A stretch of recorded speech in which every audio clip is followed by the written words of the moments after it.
in December 1791, ratified by 3/4 of the states, the first 10 amendments of the Constitution were written. Religion was addressed in the First Amendment with the following words: Congress shall make no law respecting an establishment of religion or prohibiting the free exercise thereof.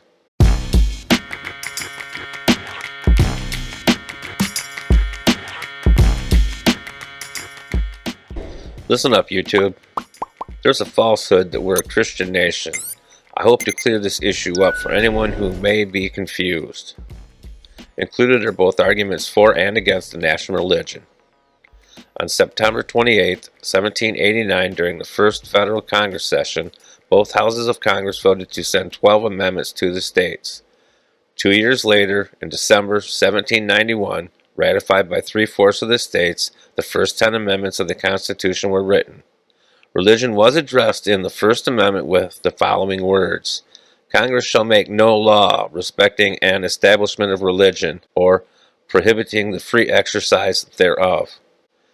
James Madison's notes for his June 8, 1789 speech introducing the Bill of Rights indicated his opposition to a national religion.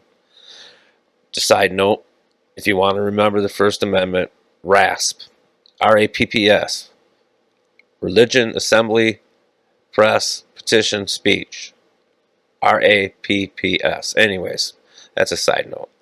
Most Americans agreed that the federal government must not pick out one religion and give it exclusive financial and legal support. Hey, these guys are pretty wise. According to the Congressional Register, Madison moved that the civil rights of none shall be abridged on account of religious belief or worship, nor shall any national religion be established, nor shall the full and equal rights of conscience be in any manner or in any pretext infringed. On August 15, 1790, President George Washington and a group of public officials, including the Secretary of State Thomas Jefferson, left New York touring the states. At Newport, Rhode Island, Washington received congratulations from the congregation of the Truro Synagogue. Washington's reply assured fellow citizens that the new American public would give to bigotry no sanction, to persecution not assistance. Here is an election sermon from that period in favor of the national religion. Phillips Payson, a congregational minister at Chelsea, was a pillar of the established church of Massachusetts. He was widely admired for leading an armed group of parishioners into battle at Lexington in 1775. During his election sermon, Payson used an argument that was a staple of Massachusetts' advocate of state support of religion, insisting that, quote, the importance of religion to civil society and government is great indeed. The fear and reverence of God and the terror of eternity are the most powerful restraints on the minds of men. Let the restraints of religion once be broken down, and one might well defy all humanity, wisdom, and power to support and preserve order and government in the state. End quote. Personally, I'm glad we have separation. Can't imagine being tricked like that and scared of nothing. Alright, so here we got church-state. This is a debate. In 1779, the Virginia Assembly deprived a tax support from the Church of England ministries. Afterwards, Patrick Henry sponsored a bill for a general religious assessment in 1784.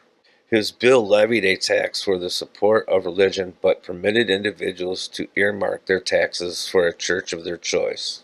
However, when Patrick was elected governor, there was a vote held to postpone his bill.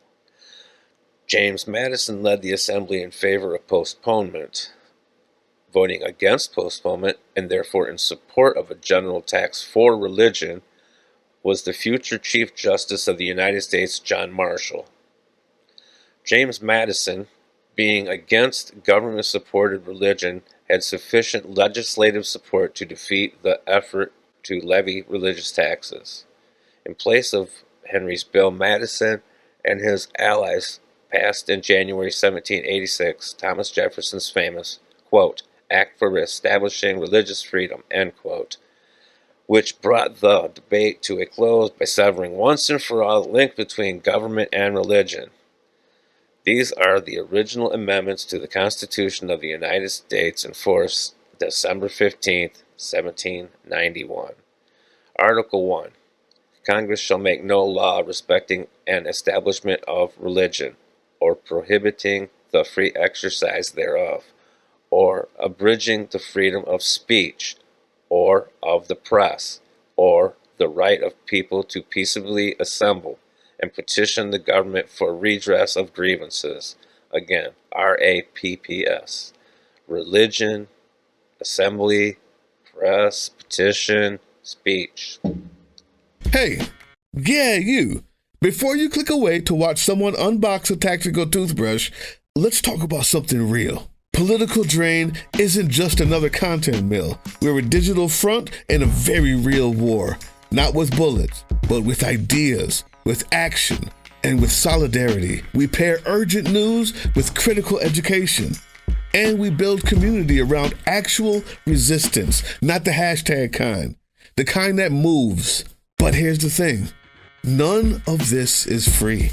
It isn't. Behind every video is time, labor, research, and some weird guy asking if we're gonna pay the hosting bill. And yeah, some of that money goes to things we can't necessarily say out loud.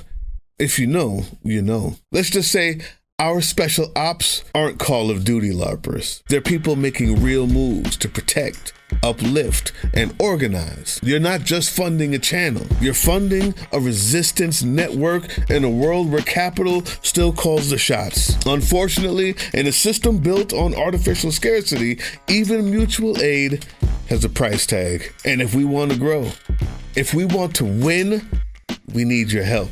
We need your help. So if you've got even a few bucks to spare, toss it our way. It's not for ads, it's not for merch drops, but for people making moves in the shadows so others can do it in the light. It's just us and you. So fund the mission, fund the fight, fund the future, because nobody's coming to save us. We save each other. That's how this works.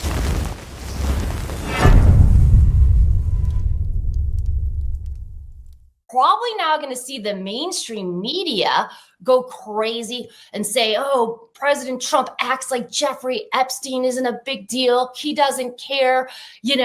How horrible is this? Well, what a brilliant way, Hannah, to get the mainstream media to cover Jeffrey Epstein. What?